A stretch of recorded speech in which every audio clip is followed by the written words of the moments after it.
Welcome friends video हम बात करने वाले हैं अगर कोई भी थ्री फेज सिस्टम अगर बैलेंस कंडीशन में रहता है तो उस केस में न्यूट्रल पॉइंट की आवश्यकता नहीं होती है। फ्रेंड्स अगर न्यूट्रल पॉइंट अरेंजमेंट रहता भी है तो वहाँ पर कोई भी करंट फ्लो नहीं होता है। और फ्रेंड्स अगर कोई भी अनबैलेंस सिस्टम होता है तो उसमें न्यूट्रल की आवश्यकता होती है और उसमें न्यूट्रल वायर की भी आवश्यकता होती है, उसमें कुछ ना कुछ करंट फ्लो होता है। तो फ्रेंड्स फिलहाल हम यहाँ पर जानेंगे कि अगर थ्री फेज सिस्टम आपके पास है, अगर वो बैलेंस कंडीशन में है तो न्यूट्रल करंट फ्लो नहीं होता है। तो क्यों नहीं होता है इसके बारे में जानेंगे। देर करते वीडियो को शुरू करते हैं।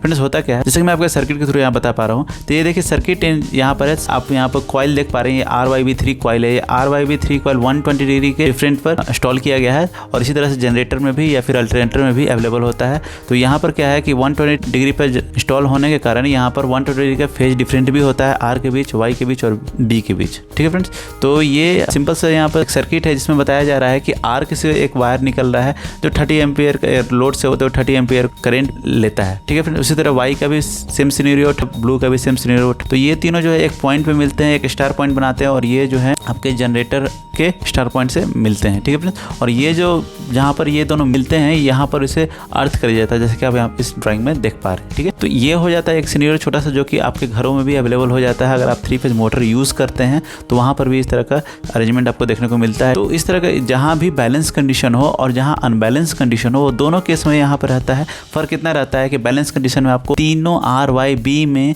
लोड जो होता है सेम होते हैं और अनबैलेंस केस में RYB में लोड डिफरेंट होते हैं और वहाँ पर न्यूट्रल की आवश्यकता होती है। इससे पहले वाले वीडियो में मैंने इस बारे में बता चुका है और आप चाहे तो उस वीडियो को देख सकते हैं, उसके बाद आप इस वीडियो को रेफर कीजिए। ठीक है फ्रेंड्स, मैं बात कर रहा था कि अगर RYB में अगर तीनों इस तरह का अरेंजमेंट है और ये बैलेंस कंडीशन में है तो ये ऐसा है, इसमें न्यूट्रल में जीरो करंट क्यों फ्लो हो रहा है इसके बारे में। तो हम जीरो करंट फ्लो होने का रीजन बता रहा हूँ। तो चलिए फिर R के पहले देख लेते हैं। यहाँ पर हम एक थोड़ा सा एक्स एक्सिस और वाई एक्सिस ड्रॉ कर लेते हैं यहाँ पर, जिससे कि आपको क्लियर हो जाएगा ग्राफ के थ्रू।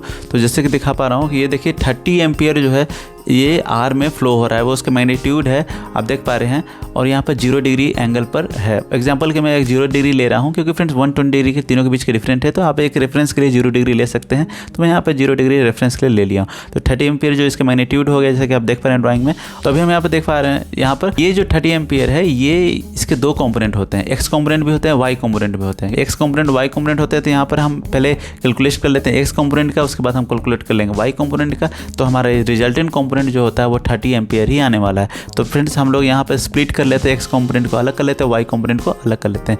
तो जब हम एक्स कॉम्पोनेंट को अलग करते हैं तो हम देखते हैं यहाँ पर कॉस थीटा का वैल्यू यहाँ पर हमको निकालना पड़ता है। तो आपको पता है friends cos theta equal to क्या होता है, B/H होता है, मतलब बेस बाई हाइपोटेन्यूज होता है। और साइन थीटा इक्वल टू क्या होता है, परपेंडिकुलर बाई हाइपोटेन्यूज होता है। और हमारा हाइपोटेन्यूज की वैल्यू दी हुई है, हमारे हाइपोटेन्यूज की वैल्यू कितनी है, 30 एम्पियर है, जैसे कि आप फिगर में देख पा रहे हैं। तो हाइपोटेन्यूज की वैल्यू दी हुई है, हमें अगर बेस फाइंड आउट करना है यानी कि एक्स को फाइंड आउट करना है तो हमें एक्स फाइंड आउट करने के लिए क्या करना होगा, कॉस थीटा इनटू हाइपोटेन्यूज। तो आप कॉस थीटा इनटू हाइपोटेन्यूज यहाँ पे कर देंगे। तो अगर कॉस थीटा इनटू हाइपोटेन्यूज करते हैं तो एक्स आर यानी कि आर फेज का एक्स कंपोनेंट का वैल्यू जो होगा यहाँ पर कॉस थीटा इनटू 30 एम्पियर यानी कि कॉस 0 डिग्री। तो यहाँ पर आप देख पा रहे हैं आर पे पहले 0 डिग्री पे निकालेंगे तो कॉस 0 डिग्री इंटू 30 एम्पियर यानी कि कॉस 0 इक्वल टू 1, तो 30 इंटू 1 इक्वल टू 30 एम्पियर होगा। और यहाँ पे प्लस का सिंबल इसलिए दिया गया है फ्रेंड्स, प्लस जो है एक्स भी प्लस पोजीशन पे है और वाई का भी वहाँ पर प्लस पोजीशन पे, इसलिए यहाँ पे प्लस ही होगा। ठीक है फ्रेंड्स, तो उसी तरह हम यहाँ पर वाई कंपोनेंट निकाल लेते हैं। तो हम मैं आपको बता चुका हूँ वाई कंपोनेंट यानी कि साइन थीटा के बारे में निकालना है। तो यहाँ पर साइन थीटा इक्वल टू क्या होता है,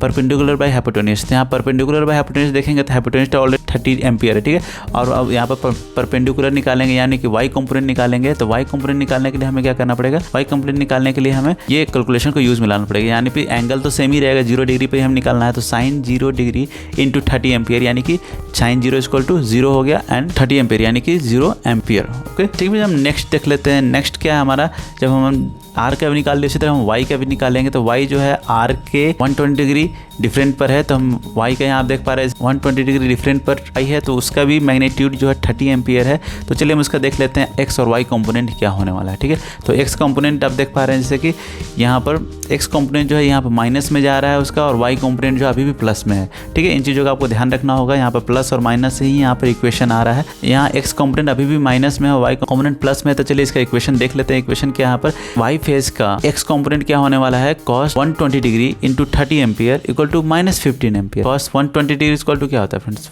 cos 120 degree equal to -0.5 value आता है फ्रेंड्स। ठीक है, तो -0.5 इंटू 30 एम्पियर इक्वल टू क्या हो जाएगा, -15 एम्पियर हो जाएगा। ठीक है, उसके बाद हम नेक्स्ट देख लेते हैं वाई कंपोनेंट में क्या होता है फ्रेंड्स। येलो का वाई कंपोनेंट जो होगा साइन 120 डिग्री होगा फ्रेंड्स, डिग्री तो चेंज नहीं होगा, 120 डिग्री होगा, तो उसका वैल्यू क्या आ जाएगा, साइन 120 डिग्री इक्वल टू हो जा रहा है 0.866 okay friends, into 30 ampere equal to हो जा रहा है आपका +2.9 एम्पियर। ठीक है फ्रेंड्स, तो इसकी जो वैल्यू आ गई +2.9 एम्पियर होगा। आपको यहाँ पर सिंबल भी मेंशन करना होगा, यानी कि फ्रेंड्स आपको प्लस में है या माइनस में है वो सिंबल आपको यहाँ मेंशन करना होगा, आगे आपका काम आने वाला है ये इक्वेशन। ठीक है, नेक्स्ट देख लेते हैं। नेक्स्ट क्या है हमारा बी। ठीक है, तो बी देखिए यहाँ पर 240 डिग्री एंगल पर हो गया कि फ्रेंड्स 120, आप जीरो से अगर रेफरेंस में चेक करेंगे तो ये 240 डिग्री के एंगल पर हो गया। ठीक है, अगर येलो फेज के रेफरेंस में चेक करेंगे तो 120 डिग्री का एंगल होगा। तो हम यहाँ पर रेफरेंस अगर 0 डिग्री पकड़ रहे हैं तो उसके कंपेयर में ये 240 डिग्री के एंगल पर बी है हमारा। ठीक है, तो आर वाई और बी है। ठीक है, तो ये बी के बारे में बात कर रहा था। तो बी में क्या होता है फ्रेंड्स, चलिए देख लेते हैं एक्स कंपोनेंट वाई कंपोनेंट। तो यहाँ पर देख पा रहे हैं कि वाई कंपोनेंट अभी भी निगेटिव में है और एक्स कंपोनेंट भी निगेटिव में है। तो चलिए फ्रेंड यहाँ पर देख लेते हैं यहाँ क्या होने वाला है, एक्स कंपोनेंट की वैल्यू और वाई कंपोनेंट की वैल्यू। तो एक्स कंपोनेंट की वैल्यू आप देख लिए cos 240 डिग्री इक्वल टू क्या होने वाला है, 240 डिग्री इक्वल टू 30 एम्पियर होगा।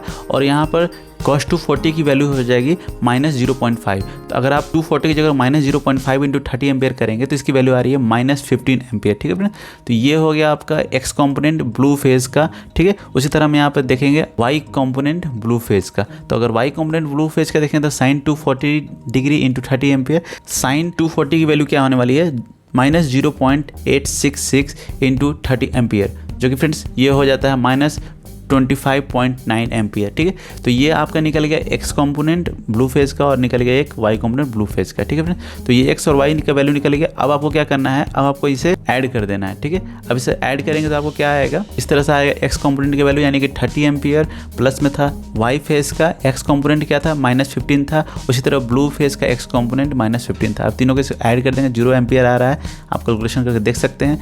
सेम वाई के लिए करेंगे तो इसका वैल्यू भी सेम एज इट इज आ रहा है। आर फेज का Y component 0 ampere, Y phase का Y component 2.59 ampere plus B phase का वाई कंपोनेंट -25.9 एम्पियर। ओके, अब इसको कैलकुलेशन करें तो यहाँ भी 0 आ रहा है। उसके बाद आपको क्या करना होता है फ्रेंड्स, उसके बाद इन दोनों का पाइथागोरस थ्योरम से इसकी वैल्यू निकालनी पड़ती है। आपको ये पता है, जैसे एग्जांपल के लिए z equal to √x² + y², तो आप इस तरह से इसकी वैल्यू निकालेंगे तो इसकी वैल्यू जो होगी यही इसकी लास्ट वैल्यू होगी, जो z की वैल्यू निकलेगी। तो यहाँ पर ऑलरेडी 0 0 ही वैल्यू आ रहा है, तो आप पाइथागोरस करने की जरूरत है ही नहीं। तो आप ऐसे भी बोल सकते हैं कि यहाँ पर फेज करेंट जो होगा न्यूट्रल में 0 एम्पियर होने वाला है। ठीक है फ्रेंड्स, तो ये आपको इन्फॉर्मेशन मिल गया आपको कैसे यहाँ पर बैलेंस कंडीशन में न्यूट्रल में 0 करंट फ्लो होता है।